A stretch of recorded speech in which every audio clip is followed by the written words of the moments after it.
বিসমিল্লাহির রহমানির রহিম।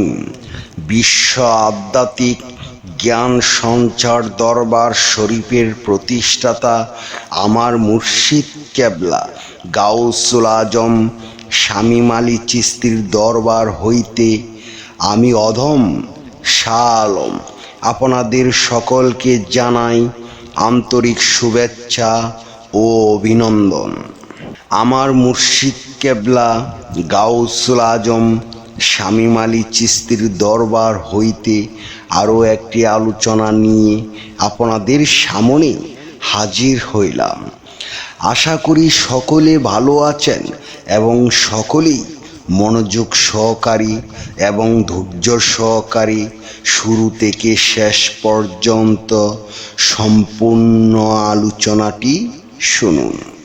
আমি যে আলোচনাটি নিয়ে আপনাদের সামনে হাজির হইলাম সেই আলোচনাটি হলেন কোন কাজটি করলে ঈশ্বর প্রতিটি ডাকে সাড়া দিবে।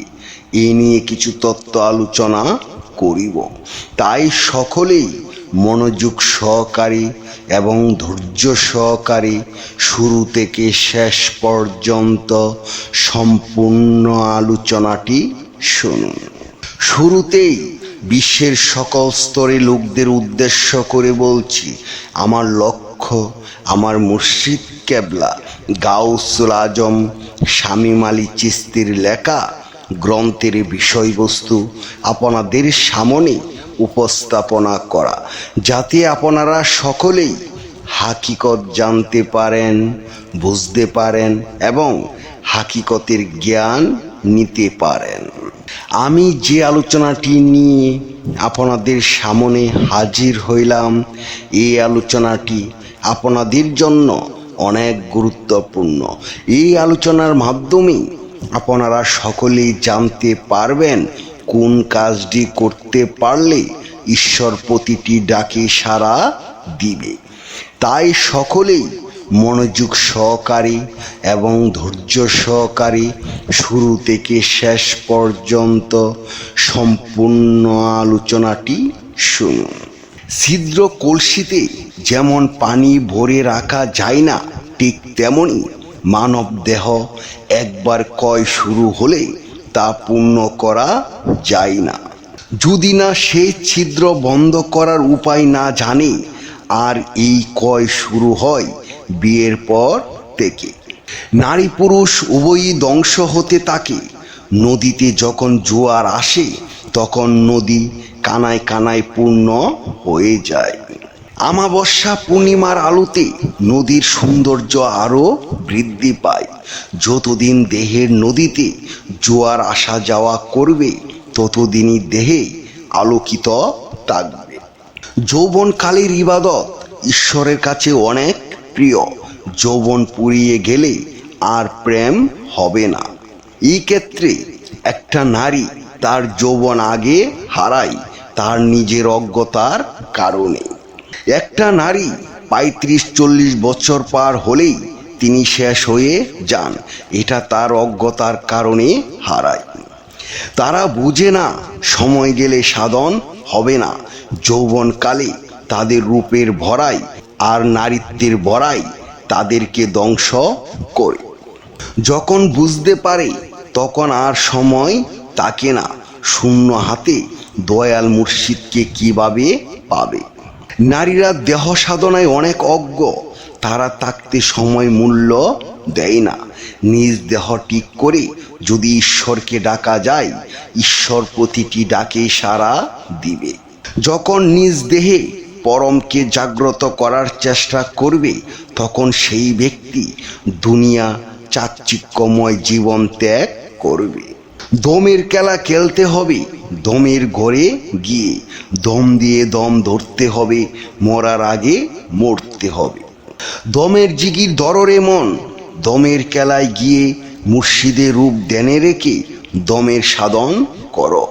হে জগৎবাসী, আমি সকলের উদ্দেশ্য করে বলছি, এই দমের জিগির করতে হলে অবশ্যই নিজ নিজ মুর্শিদের কাছ থেকে নিয়ে নিবেন। কিন্তু নিজে নিজে কোনো সময় দমের জিগির করে কোনো কিছুই পাবেন না। এই জিকির করতে হলে নিজ মুর্শিদের কাছ থেকে অনুমতি নিতে হবে। উনি বলে দিবেন কিভাবে জিকির করতে হবে এবং কোন সময় করতে হবে। তাই সকলের উদ্দেশ্য করে বলছি, অবশ্যই নিজ নিজ মুর্শিদের কাছ থেকে এই দমের জিকিরের নিয়ম জেনে নেবেন। আমার আলোচনার সর্বশেষ মূল কথা হলো নিজেকে চেনা ও জানা। নিজেকে জানা মানে শুধু নাম, পেশা বা রূপ জানা নয়, বরং আত্মার উৎস, উদ্দেশ্য ও শেষ গন্তব্যে পৌঁছানো। যে নিজেকে চিনতে পারলো সে তার রবকে চিনতে পারলো, আর যে রবকে চিনতে পারলো সে প্রকৃত মুক্তি ও শান্তি লাভ করলো। নিজেকে নিজে চেনা যাবে না, তাই নিজেকে চেনার জন্য একজন চেনা লোক প্রয়োজন।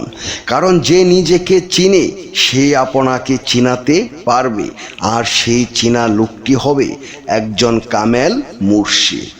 হে জগৎবাসী, আমি অদম শাহ আলম সকলের উদ্দেশ্য করে বলছি, মনে রেখো তুমি হাজার হাজার বই পাঠ করে মহাপণ্ডিত হয়েছ, অথচ তুমি কখনো তোমার নিজ দেহকে পাঠ করোনি।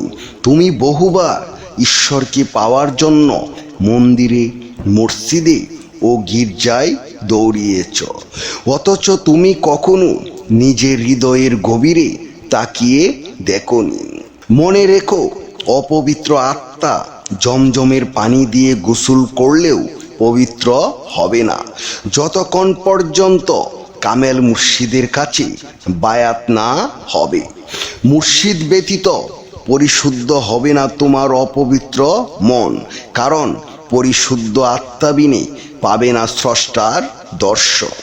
আকাশ পাতাল খুঁজে কেউ পাইল না মাওলার সন্ধান, কামেল পীরের কাছে গেলে দেখাবে তার আসল স্থান।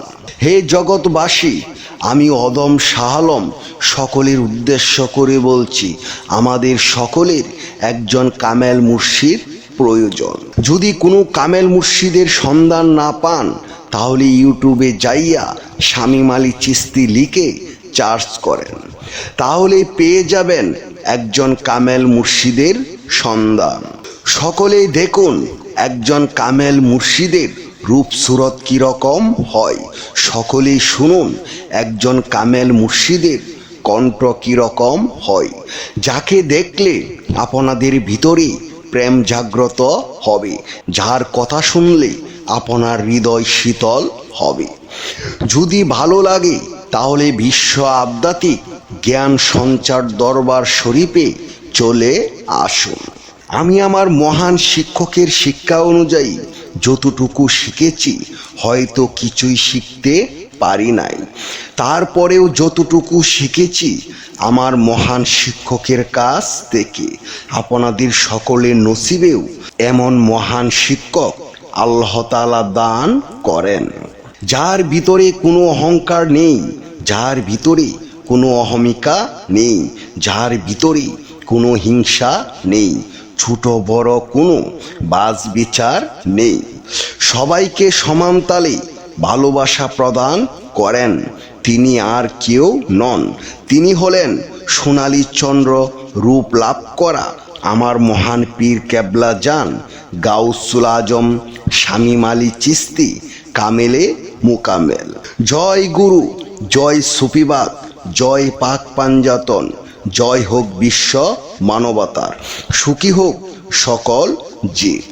আমি যে আলোচনাটি আপনাদের সামনে করেছি, এই আলোচনাটি আপনাদের কাছে কতটুকু ভালো লেগেছে? যদি ভালো লেগে থাকে তাহলে আমাদের এই চ্যানেলটি সাবস্ক্রাইব করে দিবেন, সামনে ভালো ভালো আলোচনাগুলো পেয়ে যাবেন।